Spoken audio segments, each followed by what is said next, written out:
What's poppin', guys? It's your boy Honeydew back at it again with another video, and today I'm going to be comparing the Hyperdunk 2017 Flyknits versus the Hyperdunk 2016s. So let's get right into it.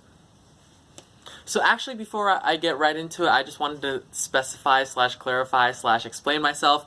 I know in the title it's probably saying Hyperdunk 2017 versus Hyperdunk 2016, but these are actually the Flyknit versions. I do not have the regular ones in hand yet, but the Hyperdunk 2017 regular versions and the Flyknit versions don't have too much of a difference, so I'm just going to be comparing the two anyway, so I don't think it's that big of a deal, so let's get right into it. Starting out with the traction on both of the shoes, we have kind of like the Kobe 9 traction pattern on the Hyperdunk 2017 Flyknits, and then we have just a regular herringbone / like Kyrie looking traction pattern on the Hyperdunk 2016s. So to say which one performed better, I think I would have to give a slight edge to the Hyperdunk 2017s because I feel like these are kind of at the Kobe 9 level, and it just gives like just a little bit better traction than the Hyperdunk 2016. Not to say that the Hyperdunk 2016 had bad traction. These definitely had very good traction. If you are deciding which shoe or not to get based on just traction alone, I'd say the Hyperdunk 2017 has a little bit of an advantage, but if you get the Hyperdunk 2016s, you have nothing to worry about. You're going to be sticking like glue, whether it's dusty quartz, outside, inside, and another plus is that I think the Hyperdunk 2016's outsoles are actually a little bit more durable than the 2017, so I guess that's something to think about for the Hyperdunk 2016 model. Even though the traction isn't on the same level, it will last longer. Moving on to the cushioning setups of both of the shoes. For the Hyperdunk 2017, we have a full-length React cushion with a Phylon carrier, I believe. And then for the Hyperdunk 2016s, we have forefoot and heel Zoom Air encased in a Phylon midsole with like the hollowed midsole kind of for the trampoline effect. So to say which cushioning setup I enjoyed more, I would probably say for feel under the foot or just cushion in general, I'd say I like the Hyperdunk 2016s a little more. It's a little bit more bouncy, and I just feel like it has a little bit more impact protection for me. I feel like it's just an overall more comfortable setup, in my opinion, for my style of play. However, the Hyperdunk 2017 does have a really good cushioning setup too. They have full-length Nike React, and I explained this in my performance review. You guys can go check that out if you want to. But the full-length React feels more like an Under Armour Charged foam. It's pretty responsive and it's pretty dense. It's not as comfortable and soft feeling, but it does give a nice response while still maintaining impact protection. So for cushioning setups, I would say I give the edge to the Hyperdunk 2016. I say it's more of a comfortable ride compared to the Hyperdunk 2017s. Moving on to the materials of both of the shoes. So this is the part where the 2017 Flyknits are a little bit different than the 2017s, the regular 2017 model. But comparing these two shoes, I would say definitely the Flyknit is more comfortable on the foot. I feel like these are very comfortable. They have fuse and a mesh. They are comfortable, however, I feel like they do need more break-em time before they get to like the same comfort level, or it just doesn't reach the same comfort level as the Flyknit model does. The Flyknit is just a little bit more malleable and more flexible and stuff, and I feel like that really helps in just containing the foot, adapting to and conforming to your foot, I guess. I just feel like the Flyknit just fits a little bit nicer, and the material in general is just a little softer, and it's a little bit better in my opinion. So yeah, for the material section, I think the Hyperdunk 2017 wins. However, side note, if you are comparing the regular 2017 models to the regular 2016 models, that I cannot tell you because I feel like I've seen pictures and stuff of the 2017s, but I haven't had them in hand, so I can't really tell you which one would perform better.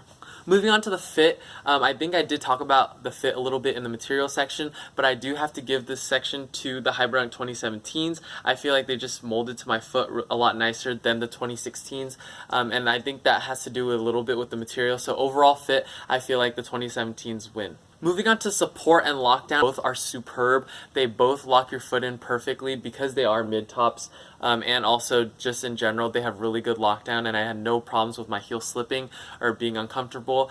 For the support, I feel like the stability on the 2016s is a lot better because they have more of a traditional outrigger and stuff compared to the 2017 model. In the 2017 model, I did feel unstable at times in the beginning, but I just feel like I have to be a little bit more careful when I play in the 2017s versus the 2016s. 2016s. 2016s are going to win just because they have a more stable outsole and they just have a nicer outrigger. I don't feel unstable in these at all. Plus, perfect heel lockdown just like the 2017s. It's just the outrigger is the difference.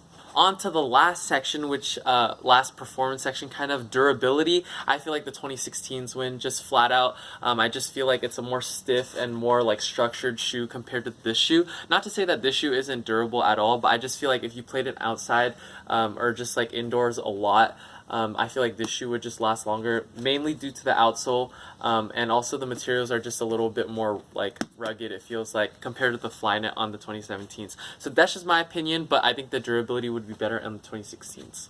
Just to touch on aesthetics for a little bit, I know aesthetics don't really matter in performance, but aesthetically, I would say the Flyknits have to win. I guess this colorway, I think, is just really nice to me. I know they are a little bit funky looking because of the embroidered swoosh, like it's kind of small too, and just like the whole cushioning setup and outrigger just looks like a weird shoe. But in my opinion, like this colorway is really nice. I really like the suede on the tongue, and just like overall, it just looks like an interesting shoe, and I just really like the aesthetic of the shoe. Not to say that the 2016s aren't a nice looking shoe, because I do really like this colorway, just the simple team black and white colorway. I just really like this colorway too. It's just I feel like the aesthetic, this is more of like a different and unique shoe, so I just really like the aesthetic of these. So that's going to pretty much wrap up the video. I did compare all of the aspects of the Hyperdunk 2017 Flyknits versus the Hyperdunk 2016s.